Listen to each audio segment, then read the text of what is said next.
Yoshligimizda ko'rgan eng yaxshi koreys seriallarini aniqlaymiz. Balki bu ro'yxatda siz yoqtirgan serial ham bo'lishi mumkin.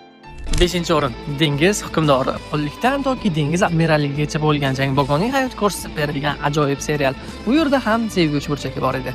4-o'rinda Samoviy ishq. Bu serial ham bizda anchagina mashhurlikka erishgan. Personajlarning taqdiri sizni serialni oxirigacha ko'rishga majbur qiladi. 3-o'rinda Saroy javohiri. Oshpazlikdan shifokorlikkacha bo'lgan mashaqqatli yo'lni bosib o'tgan tangem haqidagi serial. Menimcha bu serial ham ko'pgina muxlislarni yig'a olgan. 2-o'rin Qish san'atasi. Nafaqat oldin, balkim hozir ham har mavsumda efirga uzatiladigan serial. Nafaqat Koreyada, balki butun dunyoga Koreya madaniyatini tarqatib, o'z vaqtida inqilob qila olgan serial. Shu kabi qiziqarli kontentlarni o'tkazib yubormaslik uchun sahifamga obuna bo'ling. To'g'risi, birinchi o'ringa qaysi serialni qo'yishni juda ham ko'p o'yladim va nihoyat Jumong serialida to'xtaldim. Menimcha bu serialni ko'rmagan inson bo'lmasa kerak. Telefon yo'q davrlar, qo'liga tayoq olib, Google himoyasiga otlangan insonlar menimcha gapimni tasdiqlashadi. Ajoyib serial edi.